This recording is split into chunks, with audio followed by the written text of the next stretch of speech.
Encore quelques minutes et les campagnes électorales pour le compte du scrutin présidentiel du 12 avril 2026 seront conjuguées au passé. Mais pour le moment, tout Cotonou est en ébullition à travers de gigantesques caravanes.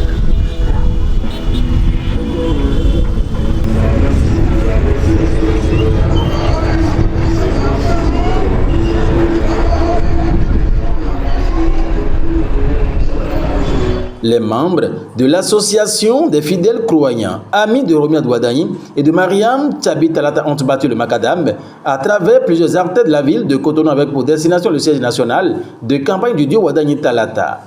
El Hadj Abdul Ghaffari Malekhossou, président de l'association, revient ici sur l'essentiel à retenir. Aujourd'hui, c'est la fin des campagnes et vous avez vu comment la population est sortie aujourd'hui pour terminer les campagnes en beauté.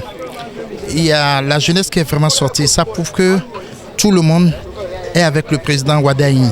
Et je crois que le dimanche 12 avril, tout le monde va sortir pour aller voter. Et c'est ce que nous voulons. C'est ce que nous voulons vraiment pour qu'on sache vraiment que c'est un président jeune qui veut prendre le pouvoir. Et je crois qu'avec lui, beaucoup de choses vont changer. Lors de son meeting au niveau du stade de Bégamé, c'est un discours qui parle de la continuité. Ça veut dire que tout ce que le président Talon avait fait faire, je crois que ça soit une continuité avec le président Ouadani. Et il fera mieux encore que son prédécesseur, s'il plaît à Dieu. Le dernier jour de la fin de la campagne électorale, et nous nous sommes tous retrouvés au siège du candidat Romia Douadani. Tout à l'heure dans la journée, on a fait le tour de Cotonou et c'est le retour. C'est une caravane de solidarité pour montrer au candidat que le peuple est derrière lui et nous partageons sa vision pour le Bénin, nous partageons son programme d'action pour le Bénin qui regorge de beaucoup de choses. Il y a de très belles choses qui attendent la jeunesse béninoise en particulier. El Hadj Yacoubou Malekhossou, actif sur le terrain, apprécie à sa juste valeur le déroulement de cette campagne du début jusqu'à sa fin. Une première victoire laisse entendre le président de la fondation, Malekhossou. Je suis fier dans la mesure où je suis à la retraite politique, mais tous mes enfants ont créé des mouvements. Je parle de Salimata Malekhossou, Faïsatou Malekhossou, Djemil Abdou Malekhossou avec sa femme, Abdul Ghaffari Malekhossou aussi. Donc c'est une fierté pour moi et c'est pourquoi je suis venu au siège pour les soutenir. Et c'est pour la première fois que je suis en train de mettre pied dans ce siège qui est destiné pour ceux qui sont en train de battre campagne pour le duo Ouadani et Talaka.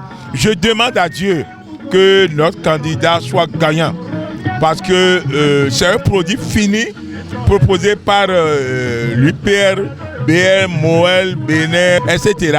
Donc moi, je sais qu'on doit gagner. Mon problème est qu'il faut que nous soyons au-delà de 50%. 60%, c'est pas mal. Mais pour que cela soit comme ça, il faut que nous sortions massivement pour aller voter le 12 avril 2026. Et c'est pour la première fois que je constate aussi l'ambiance d'une campagne électorale organisée. Je salue, remercie tous les flancs clubs, je parle des associations qui ont soutenu ce candidat. Et c'est pour la première fois que je vois cela dans notre pays. Je suis rentré dans la politique en 1972. Et c'est pour la première fois que je constate qu'il a une campagne électorale bien organisée et que cela soit ainsi. Pour moi, il faut que le résultat soit un résultat écrasant. Je remercie aussi le deuxième candidat, Paul Rompé. Les gens disent que c'est match amical. Ce n'est pas match amical. Rompé est connu. Clap de fait. Pendant les 15 jours de campagne électorale, les populations ont été suffisamment informées du projet de société des deux dieux en lice et sauront opérer le meilleur choix le 12 avril 2026 pour la continuité et la pérennisation des acquis de depuis 2016.